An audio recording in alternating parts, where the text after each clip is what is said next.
क्योंकि मैं भी अखबार पढ़ता हूँ, सोशल मीडिया देखता हूँ, टीवी देखता हूँ, और आजकल तो प्लेटफॉर्म पे डिस्कशन आते हैं आप लोगों के।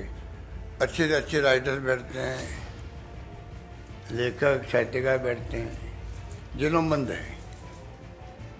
देश देख रहा है, बेबस है देश।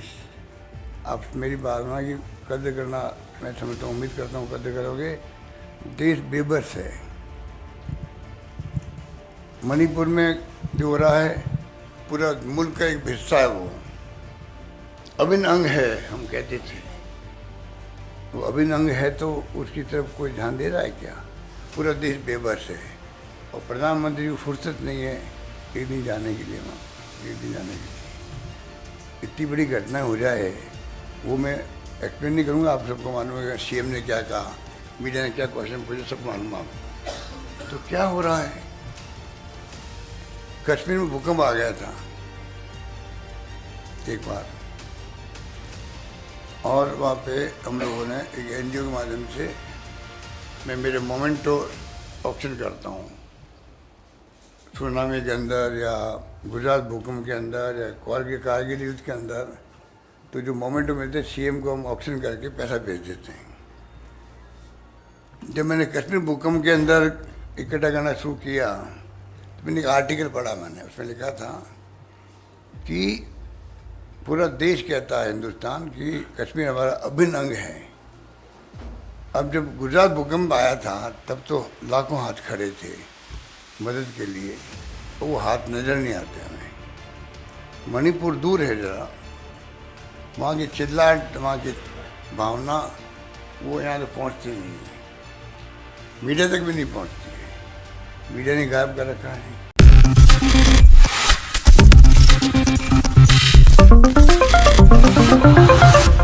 नेक्स्ट 9 न्यूज़ में आपका बहुत बहुत स्वागत है। मैं हूं आपके साथ अबरारुल हक रहमानी। इस वक्त राजस्थान के जो प्रभारी हैं सुखजिंदर सिंह रंधावा, वो चर्चाओं में बने हुए हैं। दरअसल विधानसभा चुनाव होने की वजह से लगातार बैठकों का दौर चल रहा है। राजस्थान में कई जो है बड़ी बैठक की जा चुकी है प्रदेश में प्रत्याशियों के जो है कहीं ना कहीं चुनाव लड़ने को लेकर के। लेकिन अब एक बार फिर ये कहा जा रहा है कि सुखजिंदर सिंह रंधावा ने जो एक बयान दिया था और ये कहा था कि जो पुराने नेता, उम्रदराज नेता है, उनको कहीं ना कहीं चुनाव लड़ने से परहेज करना चाहिए, उनको जो है युवा नेताओं को कहीं ना कहीं एक मौका देना चाहिए। लेकिन क्या इस बात को अशोक गहलोत ने गंभीरता से लिया? क्या आपको अशोक गहलोत के उन तमाम राजनीतिक एक्टिविटी से समझ में आ रहा है कि प्रदेश में अशोक गहलोत किसी भी तरीके से पीछे हटने के मूड में नजर आ रहे हैं? इसका जवाब ना में है। लेकिन आपको एक बात और समझनी चाहिए कि प्रदेश में जो है सचिन पायलट ने भले ही यहाँ पर सीडब्ल्यूसी के उस पद को स्वीकारा है, लेकिन अभी भी जो है उनके लिए राजस्थान सर्वोपरि है। राजस्थान की राज्य की राजनीति में वो अपने विस्तार को देखना चाहते हैं।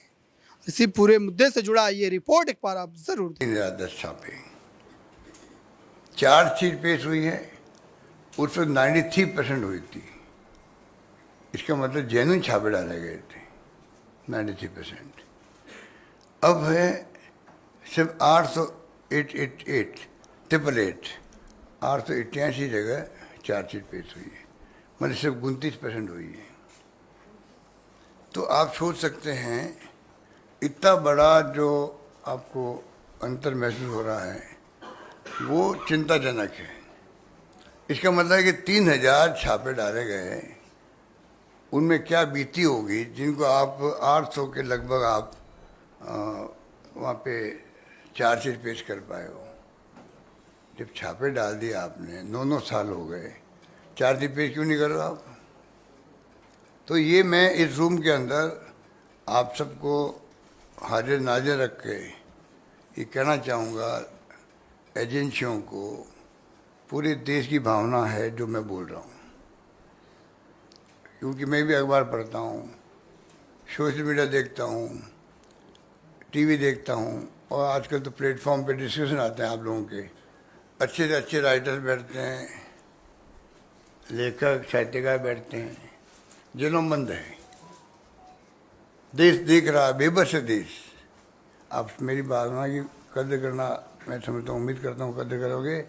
देश बेबस है। मणिपुर में जो हो रहा है पूरा मुल्क का एक हिस्सा है, वो अभिन्न अंग है, हम कहते थे। वो अभिन्न अंग है तो उसकी तरफ कोई ध्यान दे रहा है क्या? पूरा देश बेबस है और प्रधानमंत्री को फुर्सत नहीं है एक दिन जाने के लिए वहाँ पर, एक दिन जाने के लिए। इतनी बड़ी घटना हो जाए वो मैं एक्सप्लेन नहीं करूँगा, आप सबको मालूम है सीएम ने क्या कहा, मीडिया ने क्या क्वेश्चन पूछे, सब मालूम है आपको। तो क्या हो रहा है? कश्मीर में भूकंप आ गया था एक बार,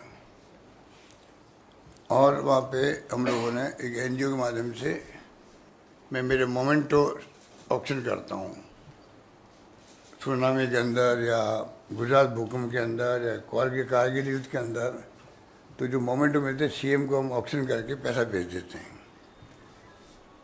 जब मैंने कश्मीर भूकंप के अंदर इकट्ठा करना शुरू किया तो मैंने एक आर्टिकल पढ़ा, मैंने उसमें लिखा था कि पूरा देश कहता है हिंदुस्तान कि कश्मीर हमारा अभिन्न अंग है। अब जब गुजरात भूकंप आया था तब तो लाखों हाथ खड़े थे मदद के लिए, वो हाथ नज़र नहीं आते हमें।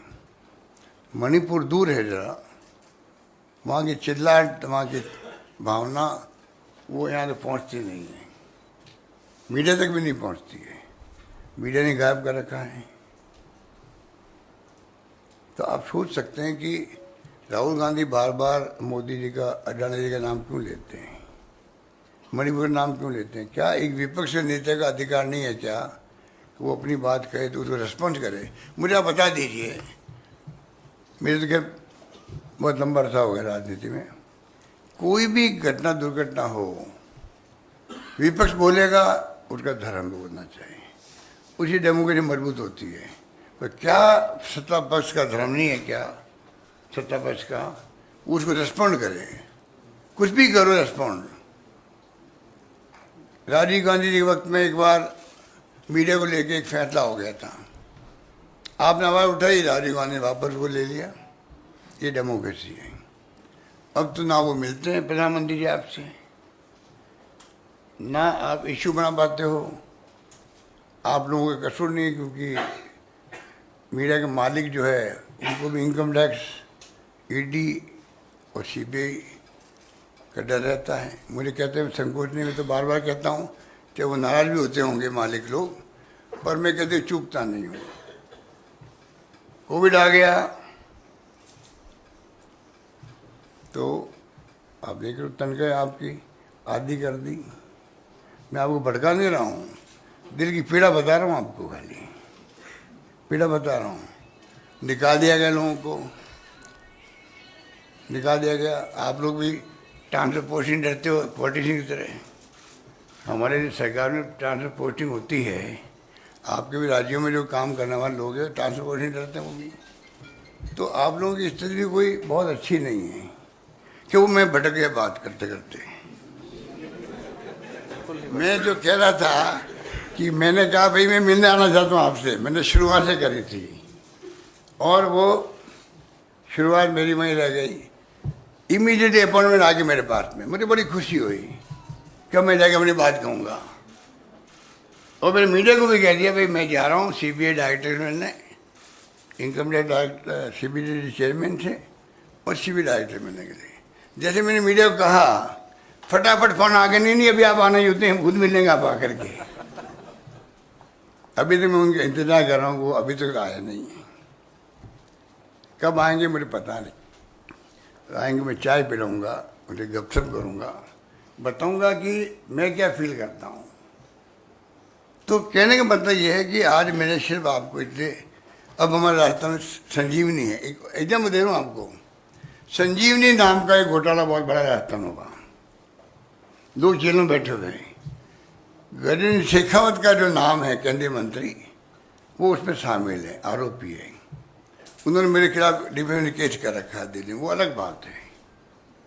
पर मैं पूछना चाहता हूँ, हमारी एसओजी ने FIU जो होता है फाइनेंशियल मिनिस्ट्री के अंदर, फाइनेंशियल इरेगुलरिटीज यूनिट, उनको 50 बार टेलीफोन किए, लिख के भेजा भाई आप हमारी इमदाद करो, क्योंकि फाइनेंशियल का ट्रांजेक्शन विदेश के अंदर भी है इसका। कोई कार्रवाई नहीं करी, एक बार जवाब दिया, बस रुक गए। उसके बाद में ईडी जो है, ये ईडी का केस परफेक्ट बनता है, फाइनेंशियल ट्रांजेक्शन है, वहाँ ईडी नहीं घुस रही है, वहाँ नहीं घुस रही ईडी घुस रही। तो ये जो स्थिति बन रही है देश के अंदर, मैं समझता हूँ